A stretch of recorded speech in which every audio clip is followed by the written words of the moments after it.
बहुत समय पहले की बात है। हिमालय की तलहटी में बसा था एक छोटा सा गांव, शीतलपुर। यह गांव अपनी सुंदरता के लिए जितना प्रसिद्ध था, उतना ही अपनी रहस्यमय ठंडी रातों के लिए भी। यह की सर्दियाँ इतनी कठोर होती थी कि रात होते ही लोग अपने अपने घरों में बंद हो जाते थे। गांव में एक पुराना टूटा फूटा बंगला था, जो गांव के बाहर जंगल के पास स्थित था।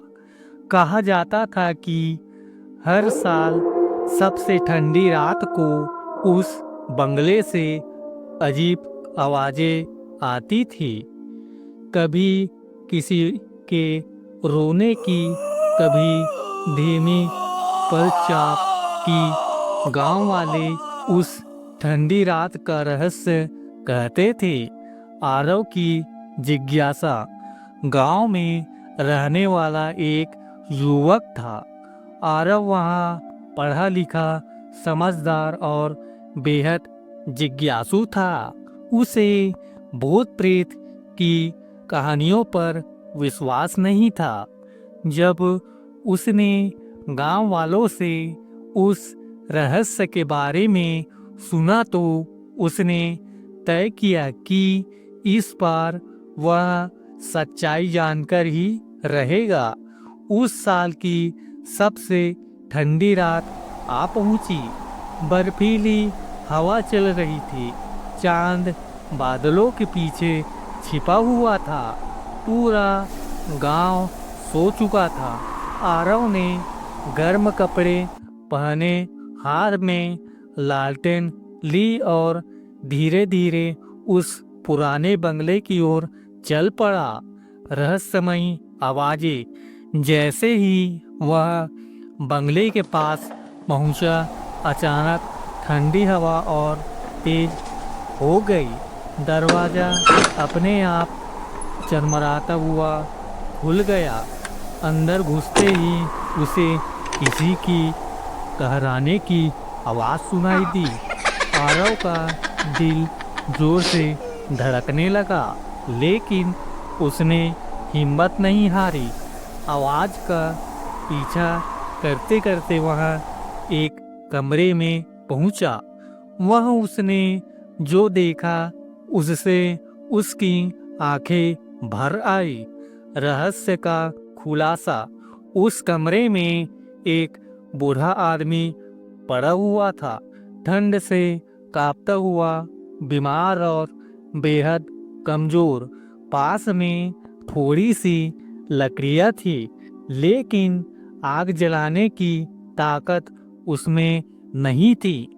बूढ़े ने कांपती आवाज में कहा, बेटा, लोग मुझे भूत समझते हैं, लेकिन मैं इंसान हूँ। कई साल पहले इस बंगले का मालिक था, परिवार छोड़ गया। गांव ने भी मुंह मोड़ लिया। अब हर ठंडी रात मेरी हालत और बिगड़ जाती है। आरव को समझ आ गया कि वर्षों से जिस डर को लोग रहस्य मानते रहे, वह दरअसल इंसानियत की कमी थी, इंसानियत की जीत। आरव तुरंत गांव लौटा। उसने सबको सच्चाई बताई। पहले तो किसी ने विश्वास नहीं किया, लेकिन जब वे खुद बंगले पहुंचे और बूढ़े को देखा, तो सबको अपनी गलती का एहसास हुआ। गांव वालों ने मिलकर उस बूढ़े की देखभाल शुरू की। उसे गांव के अंदर पास रहने की जगह दी। उस रात के बाद कभी किसी ने उस बंगले से डरावनी आवाजें नहीं सुनी। नई सोच, नया सवेरा। अब शीतलपुर की ठंडी रातें डर नहीं, बल्कि सीख लेकर आती थी। लोगों ने समझ लिया था कि हर रहस्य के पीछे डर नहीं, कभी कभी दर्द छुपा होता है। आरव की हिम्मत और समझदारी ने पूरे गांव की सोच बदल दी। बूढ़े आदमी को गांव में जगह मिलने के बाद शीतलपुर में सब कुछ सामान्य लगने लगा था, लेकिन ठंडी रातों का रहस्य पूरी तरह खत्म नहीं हुआ था। लोगों को लगता था कि कहानी यहीं समाप्त हो गई, पर असल में यहाँ तो एक नई शुरुआत थी। बूढ़े की असली पहचान। कुछ दिनों बाद जब बूढ़ा पूरा स्वस्थ हुआ तो उसने अपना नाम बताया, हरिदत्त शर्मा। वह कभी एक बहुत बड़ा व्यापारी था। उसी पुराने बंगले में उसका खुशहाल परिवार रहता था, पत्नी, बेटा और बेटे। लेकिन लालच और घमंड ने उसके जीवन को अंधकार में ढकेल दिया। धन कमाने की दौड़ में उसने परिवार को समय देना छोड़ दिया। एक दिन व्यापार में बड़ा घाटा हुआ, घर बिक गया और परिवार उससे अलग हो गया। अकेलापन उसकी सबसे बड़ी सजा बन गया।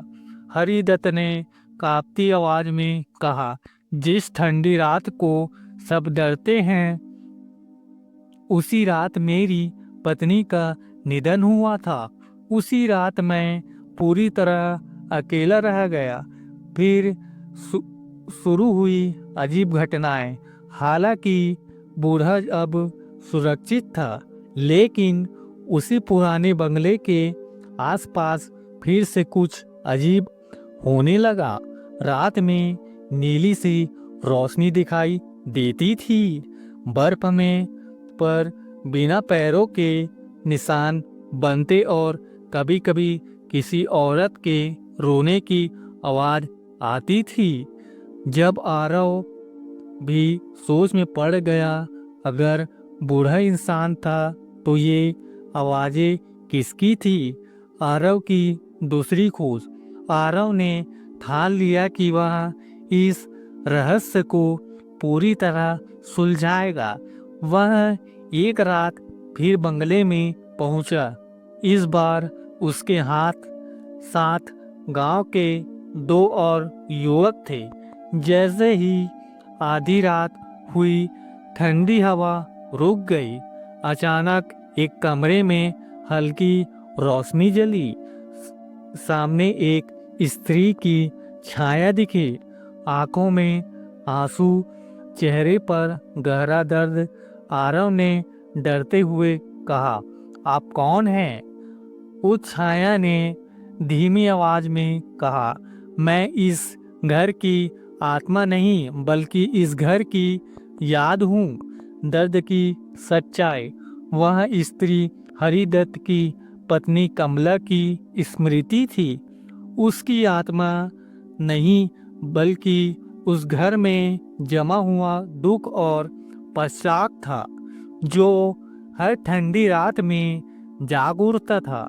कमला की स्मृति बोली, जब तक मेरे पति अपने अपराध को स्वीकार नहीं करेंगे, यह पीड़ा खत्म नहीं होगी। पश्चाताप और मुक्ति। अगली सुबह आरव ने सब कुछ हरिदत्त को बताया। बूढ़ा फूट फूट कर रो पड़ा। उसने पहली बार सबके सामने अपने घमंड, लालच और गलतियों का स्वीकार किया।